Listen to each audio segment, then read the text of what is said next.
Bienvenue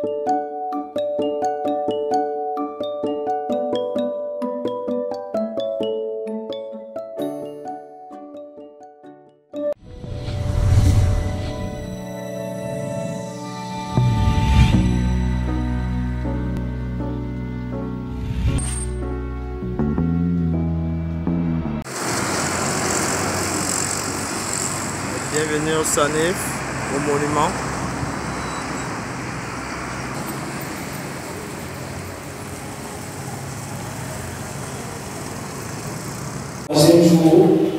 Troisième jour qui aura exclusivement comme association des ateliers thématiques.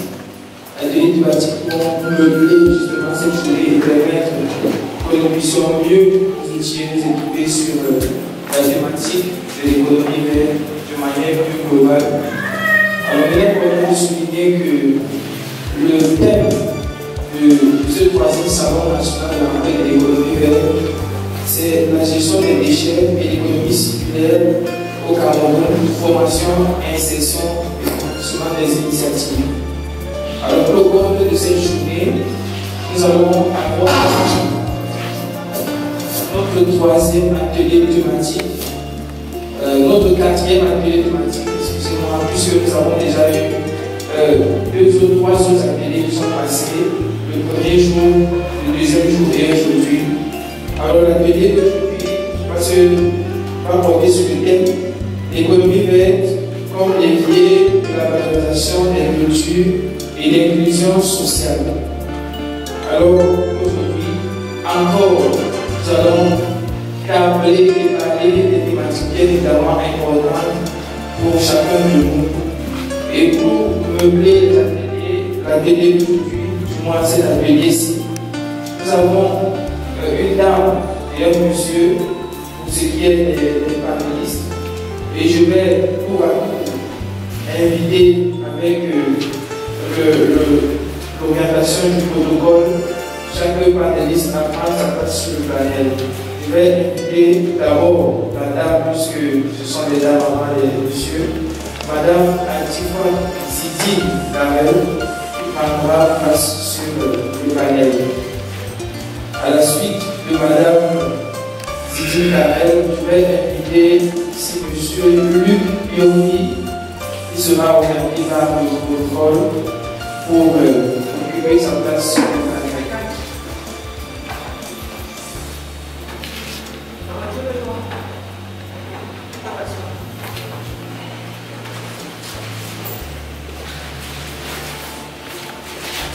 Bien, en ce qui concerne le troisième intervenant d'aujourd'hui, il va certainement nous prendre un chemin, puisqu'il y a une réunion très importante avec le ministre de la Culture à ce moment même.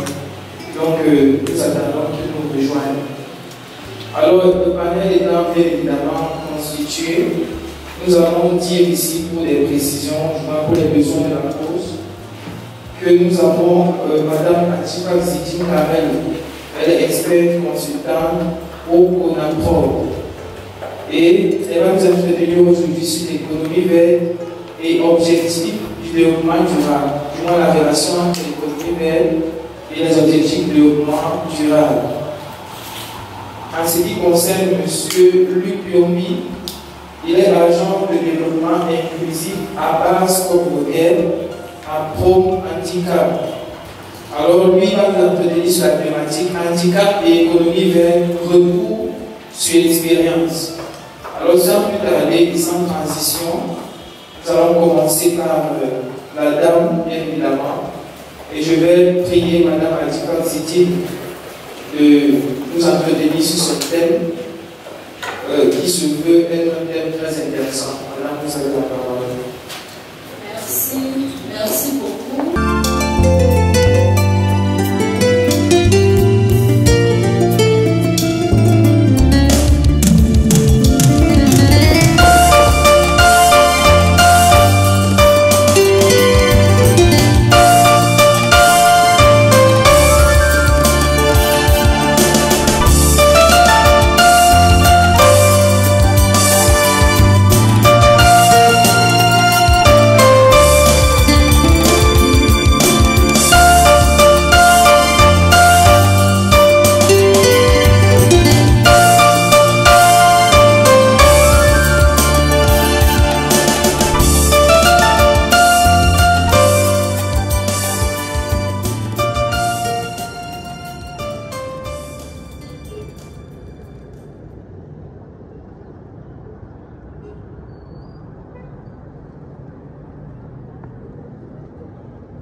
ministère national qu'on apporte.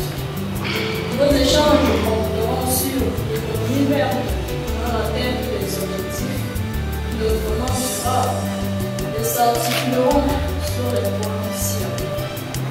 La présentation de l'économie verte, la présentation du développement durable, la présentation des activités vertes dans le processus d'atteinte des objectifs de développement durable et les actions menées par le gouvernement dans l'atteinte des objectifs du développement. L'économie verte et le développement durable sont des concepts étroitement liés qui visent à promouvoir un modèle économique social respectueux de l'environnement, socialement inclusif et économiquement viable. Ils sont souvent considérés comme des réponses aux défis mondiaux tels que le changement climatique, l'épuisement des ressources naturelles, la dégradation de l'environnement et les inégalités sociales.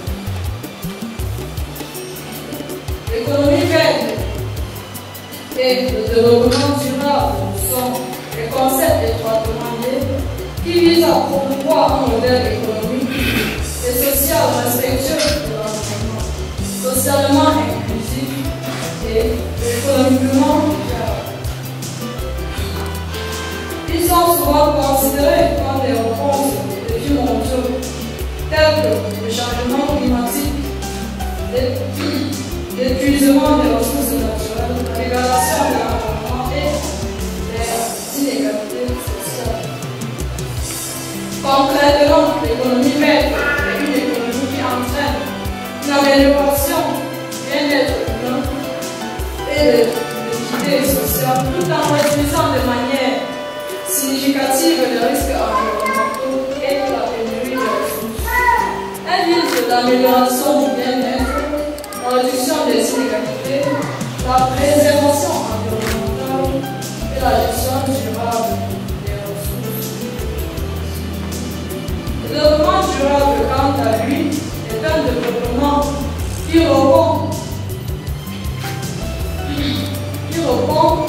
aux besoins des populations actuelles sans compromettre la capacité des générations futures à atteindre leur propre développement.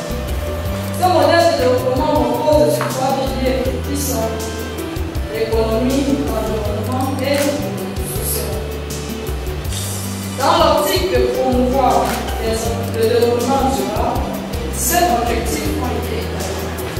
Ces objectifs, également connus sur le nom d'objectifs mondiaux, sont un ensemble d'objectifs universels adoptés par les Nations Unies en 2015 dans le cadre de l'agenda 2030 pour le développement durable. Les objectifs de développement durable couvrent une gamme de domaines tels que l'élimination de la pauvreté, la sécurité alimentaire, la santé, l'éducation, l'égalité des sexes, l'accès à l'eau potable et à l'assainissement, les énergies propres, la croissance économique durable, la réduction des inégalités, les villes durables, la consommation et la production responsable, la lutte contre les changements climatiques, la protection des écosystèmes terrestres et marins. Cependant, l'implémentation de l'économie verte entraîne inévitablement le processus d'atteinte des objectifs de développement durable. Les activités vertes connues sur le nom d'activités écologiques ou durables sont des activités qui sont soucieuses et respectueuses de l'environnement ou qui contribuent à la préservation de la planète. L'implémentation de ces activités dans les divers secteurs d'application de l'économie verte contribue de façon significative à l'atteinte des objectifs du développement durable. Dans le secteur des énergies renouvelables, les activités telles que l'adoption de l'énergie éoliennes, hydrauliques, géothermiques, répondent à l'objectif de développement durable 7 et permet la réduction de la dépendance aux combustibles fossiles, la diminution des gaz à effet de serre. Dans le secteur de l'agriculture durable, la permaculture, l'agroforesterie, l'agriculture biologique répond à l'objectif de développement durable 2 et 15 et permet la préservation de la visite à la base communautaire en service à Promatica. Promatica qui est le service pour la promotion des personnes handicapées du Cameroun. Je voudrais remercier les organisateurs de ce salon qui ont bien voulu associer notre organisation à cette activité qui est une grande première pour nous qui travaillons au quotidien pour l'inclusion des personnes handicapées dans notre société. Permettez-moi, mesdames et messieurs, de commencer par présenter la structure pour laquelle nous travaillons. Promatica est une œuvre sociale privée qui a vu le jour le 15 août 1975 sous la vision ou l'initiative d'un colonel de l'armée française à la retraite, le colonel Daniel de Rogital, avec pour principale mission d'œuvrer à la promotion des personnes handicapées du Cameroun pour leur intégration, parce qu'à cette époque-là, on parlait encore d'intégration. Pour leur intégration dans tous les aspects, entre autres économique, sociale, professionnelle, sportive et culturelle dans notre pays. Alors, Promatica, en 2 jours, depuis sa création, compte en son sein de nombreux services. Ceci, bien sûr, pour la promotion de l'inclusion des personnes handicapées, nous avons une école maternelle primaire inclusive, un centre d'éducation et de traitement spécialisé, une imprimerie braille, la transmission et l'adaptation des documents des déficients des jeunes, accessibles aux déficients des jeunes. Nous avons aussi un service d'appareillage et de kinésithérapie, et sans oublier la cellule d'accompagnement psychologique. Et je terminerai par le service qui est le service du projet et des programmes. Alors, tous ces services sont mis ensemble pour faciliter la pleine participation et l'inclusion des personnes handicapées dans notre société. Pour ceux qui ne connaissent pas, Promatica est situé à Mémoman, au lieu du petit marché Mémoman, juste après ou encore derrière la caserne des sapeurs-pompiers, quand on vient du dernier cycle. Alors, sur ce donc, le thème sur lequel nous allons échanger sur cette édition est intitulé Handicap et économie verte, retour sur l'expérience. Nous avons déjà avoué que nous sommes encore embryonnaires en termes de croissance sur ce concept d'économie verte. Nous la pratiquons certainement depuis quelques années sans effectivement être au fait de ce que nous pratiquions de l'économie verte, et l'occasion de cette thématique est venue nous rappeler que nous faisons à notre niveau la promotion de l'économie verte, même si nous n'avons pas toujours capitalisé cela dans ce sens. Bien. Mon intervention sera articulée sur 3 principaux points, à savoir la définition de quelques concepts, la nécessité de créer des plateformes et de former des experts pour la prise en compte de l'approche handicap dans toutes les politiques visant à promouvoir l'économie verte et enfin la participation de Chromatica dans le cadre de la promotion de l'économie verte. Alors, concernant la définition de quelques concepts, l'expression ou bien le terme handicap est généralement défini par le commun des Camerounais comme étant le fait de ne pas avoir un membre ou un sens qui ne fonctionne pas normalement. Ça, trivialement, c'est comme ça que c'est défini.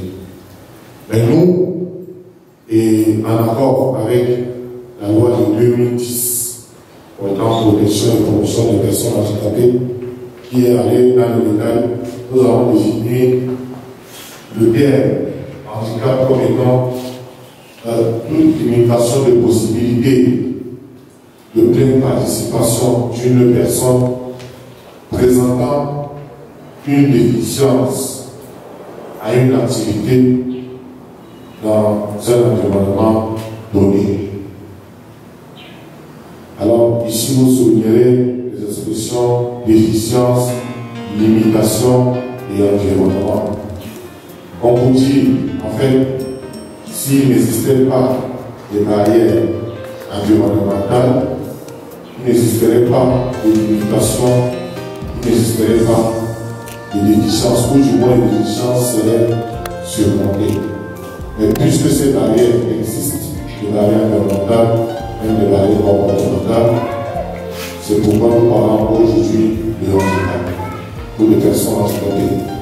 Et la loi de 2010 portant protection et promotion des personnes handicapées est allée beaucoup plus en détail en indiquant que on entendait par handicap, changé par la phrase comme toute une incapacité pour une personne vivant avec une déficience mentale, congénitale, bref, c'est avec les détails pour vous dire qu'on peut être avec un handicap et si l'environnement ne facilite pas nos inclusions, on est à ce moment-là désigné comme étant une personne handicapée. Le deuxième concept a été défini tout à l'heure par Mme Adjeva, par bien ce que ça s'appelle. C'est l'économie verte, qui est une économie, dans la phase d'annonce, qui est une économie qui se traduit par l'augmentation du bien-être, tout en réduisant les risques de dégradation de l'environnement et de l'écologie. C'est une terminologie, c'est un concept qui est, comme je l'ai dit, anglais pour Chromatica. Donc, au vu de ces deux définitions, il y a des choses d'accord avec nous. Il se dégage une préoccupation importante, à savoir la place ou bien l'inclusion des personnes handicapées dans toutes les politiques de développement et surtout sous le prisme de la promotion de l'économie verte. À ce niveau, nous pouvons dire que le renforcement des capacités des organisations de promotion des personnes handicapées est nécessaire. Ce renforcement des capacités devrait harmonieusement être mis en œuvre par toute organisation qui promeut l'économie verte et la création d'une plateforme permettant de promouvoir ce concept dans l'univers des personnes handicapées. Par contre, on dit qu'il existe dans le monde d'autres personnes handicapées, des personnes sans handicap. Dans l'univers des personnes handicapées, serait plus que jamais nécessaire. Dans le mesure du fait de la limitation des possibilités de ces personnes, la création des plateformes permettant à ces personnes handicapées-là de promouvoir l'économie verte serait plus que nécessaire.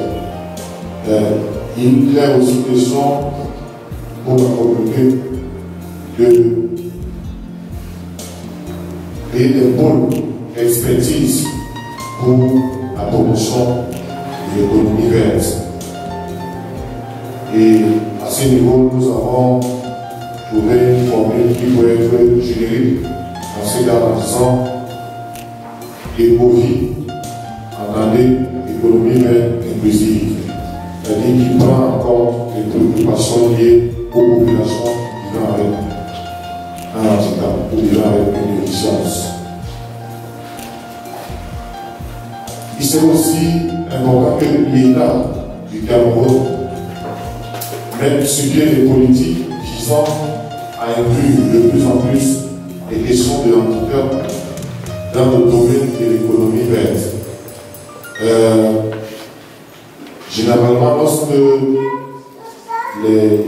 certains responsables dans notre pays rencontrent des personnes handicapées ou des organisations qui disent défendre les droits des personnes handicapées, ces personnes s'attendent à ce qu'on leur dise que les personnes handicapées ont du mal à avoir accès à l'éducation, ont du mal à avoir accès à l'emploi et à d'autres formations.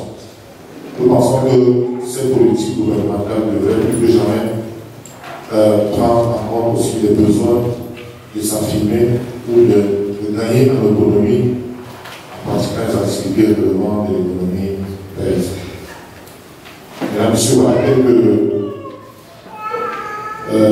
éléments qu'on peut identifier, ils sont nombreux, mais voilà quelques points, quelques pistes que nous pouvons identifier pour faciliter l'inclusion des personnes handicapées dans le vaste marché de l'économie verte. Alors, le point suivant va énumérer de façon sommaire les actions de Promatica, service pour la promotion des personnes handicapées du Cameroun, dans la promotion de l'économie verte. En 2022, Promatica a procédé à la facilitation de l'accessibilité à un point d'eau potable, bien sûr, à l'école publique de Minkwamios, dans l'arrondissement de Yaoundé. Now, following the intervention of Mr. Luke Yombi, we are going to take some questions. If there are people who have some questions, you can just raise your hands, and we are going to take like 2 to 3 questions for this series. Nous allons prendre une série de 2 ou 3 questions pour ceux qui ont des questions à poser aux intervenants. Vous avez bien suivi les interventions. La dame a parlé de la relation entre l'économie verte et le développement durable. Monsieur Luc Yombi a parlé de l'économie verte et de l'handicap, un retour sur l'expérience. Nous remarquons ici que les intervenants ont dit beaucoup de choses qui, justement, vont dans le sens de l'économie verte et précisément essayer d'aiguiser un peu nos connaissances dans le cadre du développement durable et de l'économie verte. Alors, l'occasion est donnée à 2 ou 3 personnes de poser quelques questions.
le docteur Fidi Kadadjou, on va l'introduire sur le panel. Il représente le groupe Green Up Academy et GFN High-Tech University Institute. Il va exposer aujourd'hui sur l'intelligence artificielle au service de l'économie durable. Donc nous allons pouvoir l'écouter puisqu'il a les contraintes, il est tenu par le temps, il a d'autres engagements. Nous l'introduisons sur le panel au vu de la pertinence de son sujet et afin de pouvoir lui permettre de respecter ses autres engagements puisque le temps est en train de s'éviter. Monsieur Docteur Ifeki Kadadjou, vous avez la parole. Nous avons besoin du micro par ailleurs.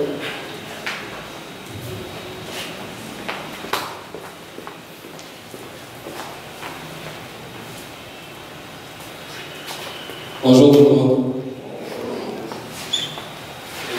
Bonjour tout le monde. Hello. Un peu plus d'énergie comme ça. Je suis Dr. Ifeki Kadadjou sous deux chapeaux. Le chapeau du partenariat avec le Green Up Academy, le chapeau du directeur de l'école du numérique et de l'innovation du GFN High-Tech University Institute. Voilà.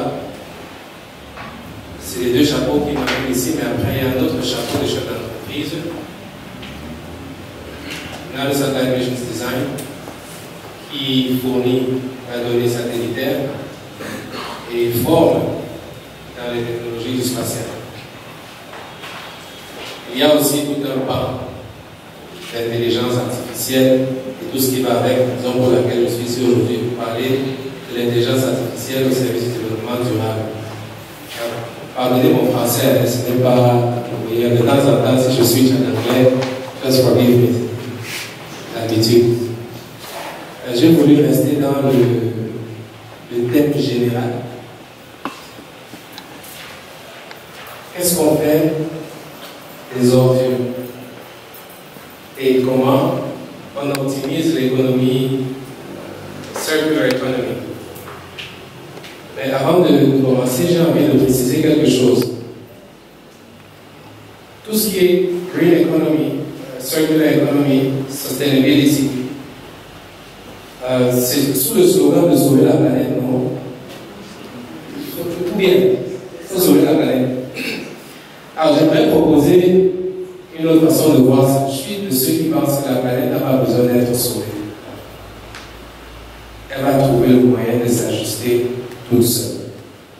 La question, est-ce que nous, en tant qu'humains, on va suivre l'ajustement de la planète? Elle va s'auto-réguler, même s'il faut nous sacrifier. Planète will be fine. Les efforts qu'on fait comme si c'était de l'altruisme pour sauver la planète, et donner des questions de survie des êtres humains. Oui, il faut faire attention à comment on gère les déchets. Oui, les déchets plastiques, etc. On dit qu'il faut combien de centaines d'années pour qu'un plastique se décompose. Vous pensez que la planète est pressée. Elle peut attendre. Est-ce que nous on peut s'en sortir? Greenhouse, les gaz à effet de serre. Le réchauffement climatique. La planète trouvera le moyen de reconstituer ses couches, de régler sa température. Mais en attendant, on fait quoi? Est-ce qu'on peut s'en sortir? Aujourd'hui, on parle de l'année sur la Lune, l'année sur Mars. Pourquoi? Parce qu'on s'est dit, si on a foutu la planète dans l'air, on fait comment? J'aimerais juste vous proposer cette façon de penser pour un peu cadrer la pertinence de ce que l'intelligence artificielle peut apporter. Alors, j'ai fait une présentation qui n'est pas classique. Pas de menu, pas de rien du tout, parce que je voudrais que votre attention soit repartie de manière hybride. Je ne vais pas toute l'attention sur les slides, il faut vraiment qu'il y ait une interaction entre ce que vous voyez là-bas et ce que je dis, sans les formats habituels.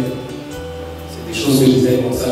Pour des sujets un peu techniques, il faut tester d'autres façons de communiquer, parce que le message n'est pas toujours clair. J'espère que ça va marcher. Alors, ici, parlant des déchets, déjà, de toutes les façons, il y a deux choses qui sont, il y a deux aspects clés. La donnée et la formation. Data and training.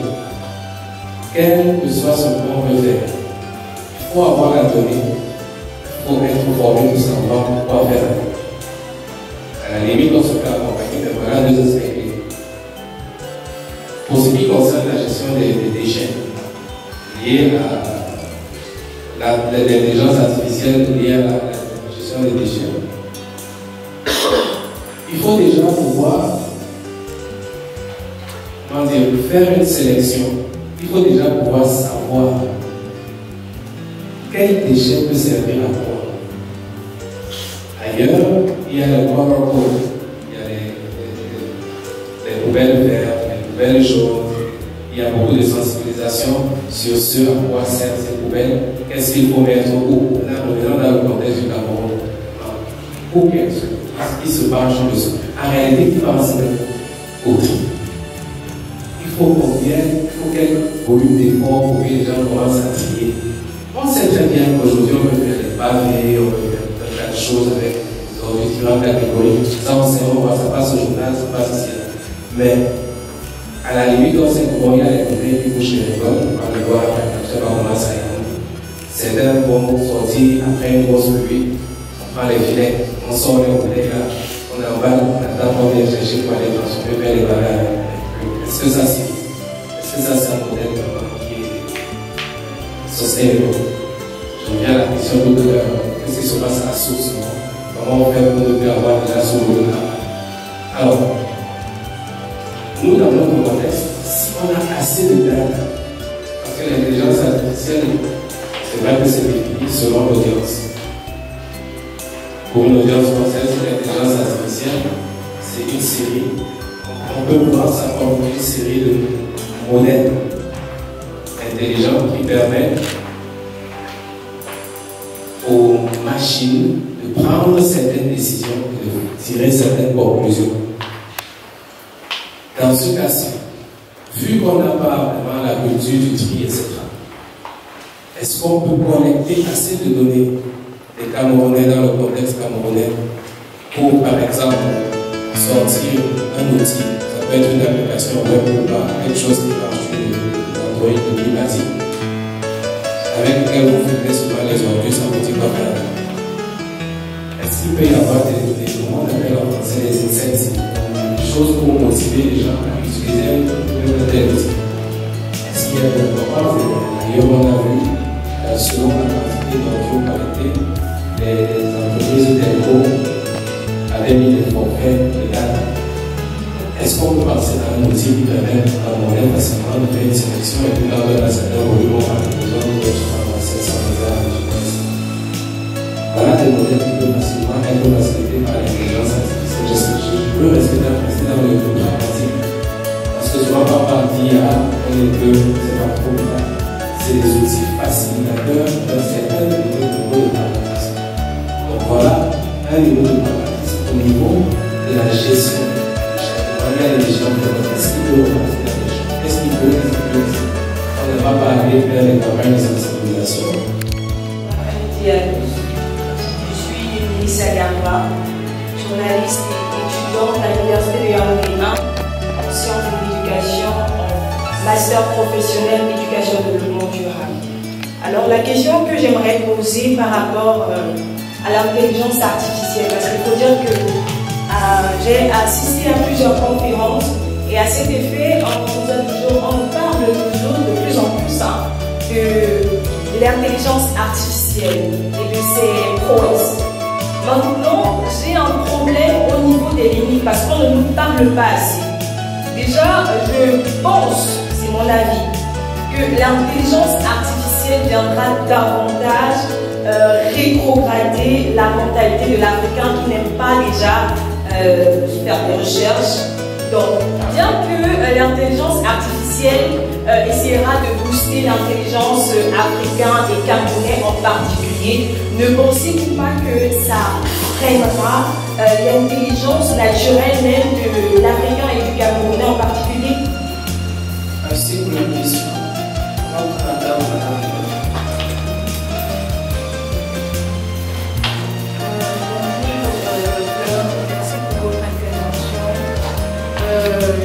voudrais d'abord revenir sur le processus de data. C'est vrai que vous avez essayé de l'expliquer, mais c'est toujours pas clair. Comment est-ce qu'on peut filmer une poubelle et avoir des données?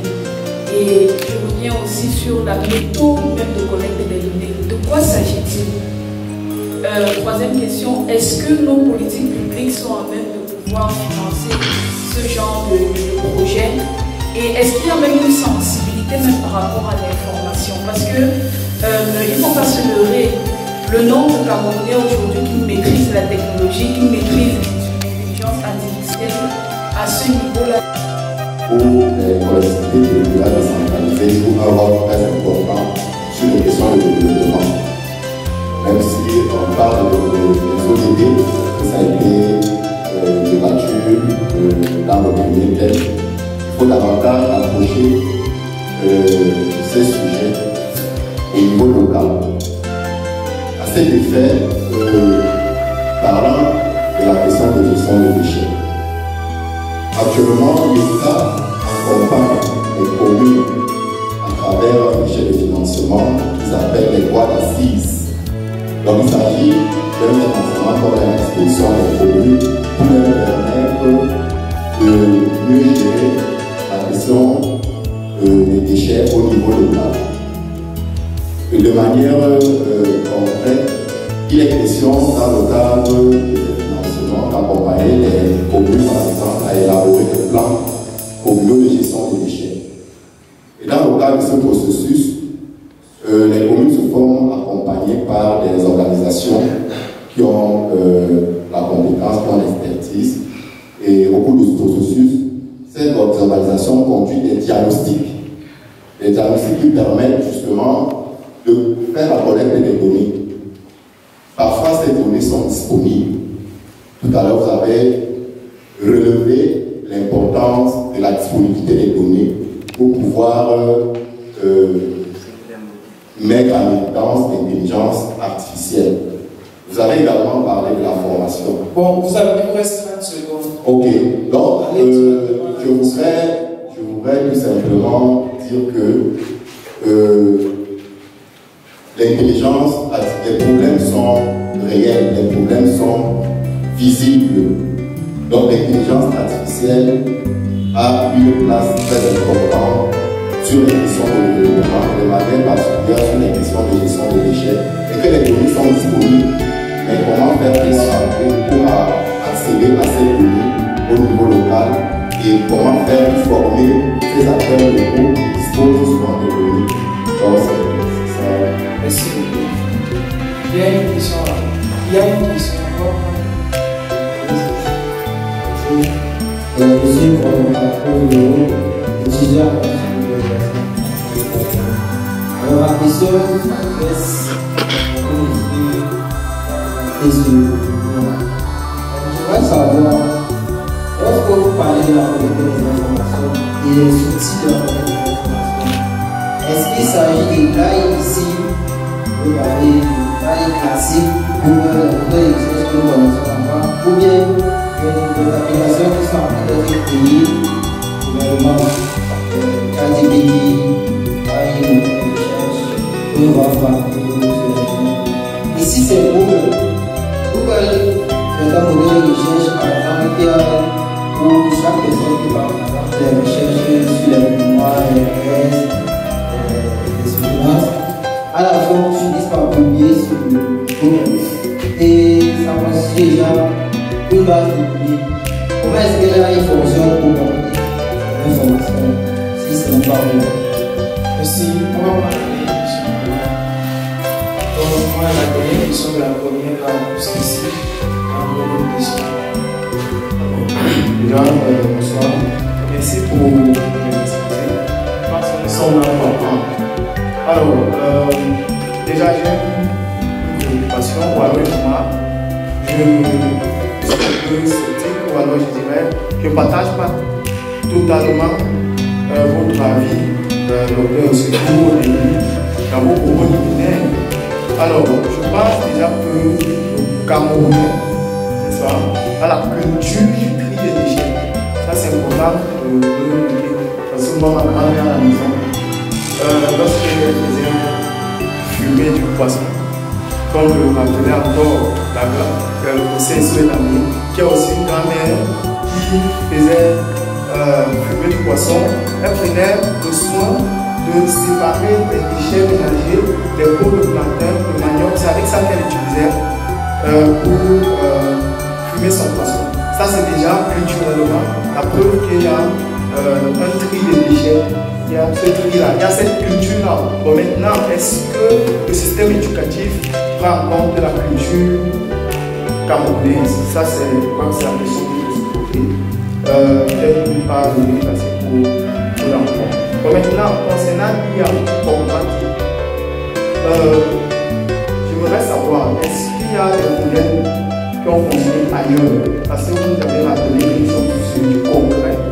Donc, tout ce que vous avez dit, c'est une grosse qualité sur la proposition de l'IA que je peux taper peut-être des centaines de propositions. Mais est-ce qu'il y a des modèles concrets qui ont fonctionné, qui fonctionnent? Connaissant que la gestion des déchets est complexe, déjà, le Cameroun fait face à une double problématique. On a nos déchets forts, le Camerounais, nos déchets que nous produisons, nous les Camerounais, et nous sommes des poteaux, l'Afrique est des poteaux, la politique de gestion des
Alors qu'il était la bosse.